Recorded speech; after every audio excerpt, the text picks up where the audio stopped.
Hey, what's up, everyone? How are you? Happy Thirsty Thursday. I am not too far behind on my timing, which is great.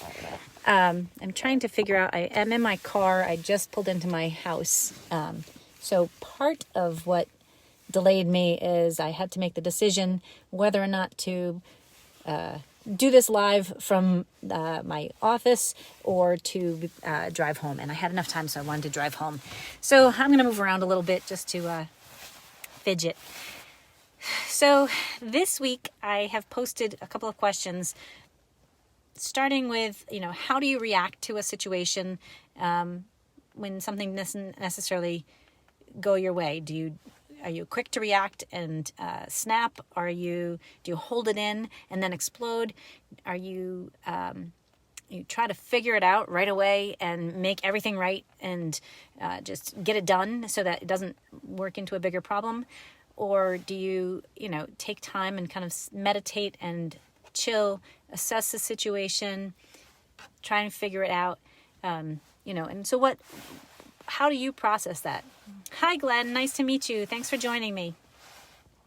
And then I asked a second question as to, what do you do to plan your day? And do you plan for mishaps? Something along that lines. So these questions stemmed from a bunch of podcasts that I've listened to recently that were amazing. And for myself, my answer my tendency is to hold stuff in and then explode. I try to not say anything and try to keep it all inside, and then I just boom, let it go. I'm working really hard on my mindset as to process it, take a moment, step back, meditate, and assess the situation, and then calmly discuss what's going on, my problem, my whatever issue might be. And that's just been a struggle for me for life. But it's ongoing work in progress. And then also on the planning end, I, for my entire life, my best friend Joan, growing up, she always used to give me grief, like, oh, we got to plan. And I was like, well, just go with it. Just roll with it. On a life end, I fully, you're on vacation, like, something comes up, great, mix it up and we go. But I do think actually she had a point on planning. And so Joan, if you listen to this, I apologize for not being a good planner long term. So these podcasts, one was The Brendan Show, one was Uncaged Clinician, and the third, which my friend Gabriella Mirabelli does, is Up Next. And they all kind of touched on the topic. And then my morning, I listened to Evan Carmichael in the morning, and his theme this week has kind of touched on this also. But when we don't have a plan in place for how we're going to react to a situation, we tend to just explode. And being able to take a step back, assess the situation, and move forward actually can help us respond a whole lot better, so that what we say or how we listen, like taking a step and actually listening. My dad said this too. Like, don't just snap at somebody and make a quick judgment and try to fix the problem right away. We have to actually sit and listen to what the other person's telling us, and then process it, and then maybe listen some more and think on it, and then create a solution or create a discussion. So this, if I look to today, what the Brendan Burchard had suggested is, when you wake up in the morning, kind of take a process to go through your day. Like, I have to do X, Y, and Z today, and these are the things I'm going to get done. And then he goes through a process of, okay, well, with X, what could possibly go wrong with that I know I have a plan in place. If that does go wrong, I have a plan and we can fix it. And part of that is the mindset end.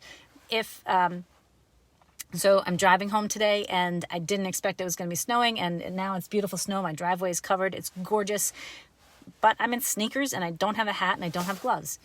I can panic about that, and I can get frustrated and, cry because my sneakers are going to get wet when I walk in the house.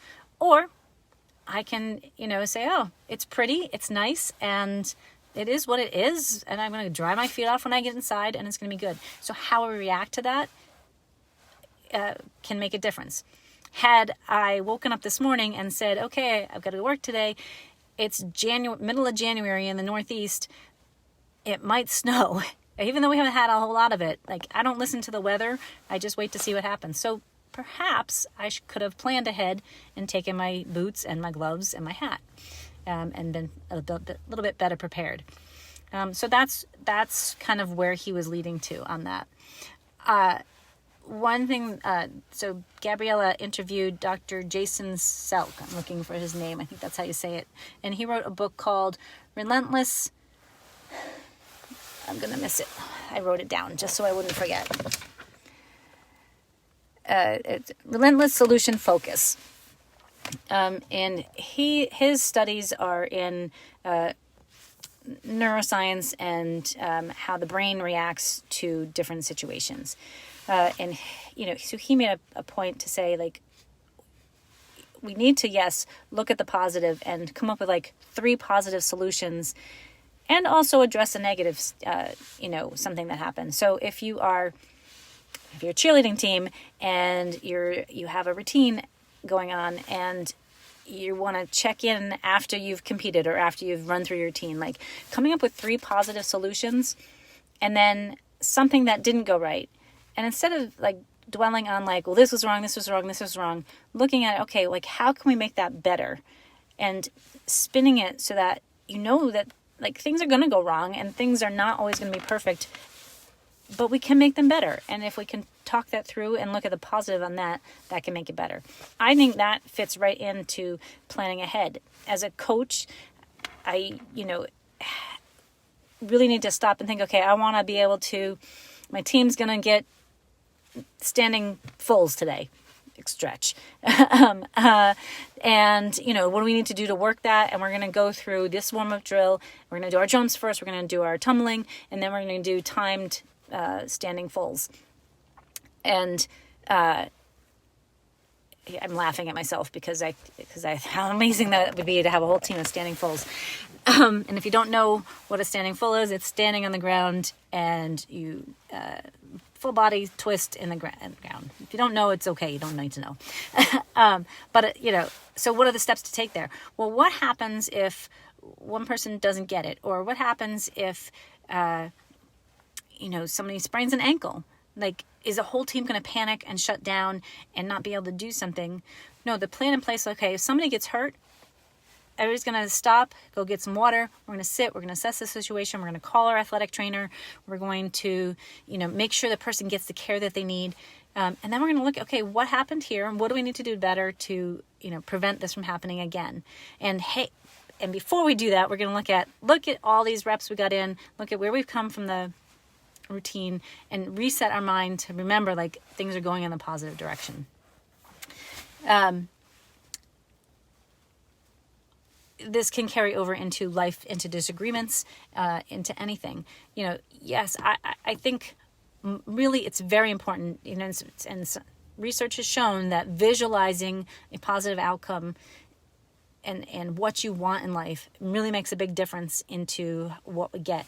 And so in the world of cheer, visualizing, hitting, nailing everything, being solid is super important. And that's true with any sport or with any activity. Like, visualizing you succeeding is really important, but having a plan that you can process and say, okay, this might happen, so I'm going to have a plan in place to make sure that I know how to then pivot or change and redirect and get back on course so that I can then go and achieve my goal.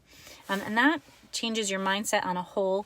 It takes the stress out of the day, so you don't get into that fight or flight response and like chaos and like drama, and it just kind of quiets it down. This is going to be a work in progress for me. I have started, in the morning before I get out of bed, okay, I know that I have a bunch of things I have to get done today. The other step, I'm going to say, okay, and if these don't work, I'm going to find another way to make sure I get these things done so that things flow and easier. It doesn't have to take 7 hours of sitting and thinking. For me, it's 5 minutes before I get out of bed. Or you could be in the shower, it can be when you're brushing your teeth, anything. But just being aware, like, to plan your day. Like, okay, I know I've got to go to work today. I know it might snow. I'm going to just bring my boots. And if it doesn't snow, great. And if it does snow, awesome, I'm prepared. So visualizing the positive outcome, keeping a positive mindset, reminding yourself of 3 positive things, and addressing the thing that went wrong in a way that is looking at an improvement as opposed to looking at what, this went wrong and just dwelling on that. Hey, Karen, how are you? So I encourage you to, do a little planning, plan ahead, visualize your goals, visualize exactly where you want to achieve, visualize what could possibly go wrong. Can you course correct and take a second and step back? I think this can help in sports. It can help when you're driving home in the snow and you didn't expect it.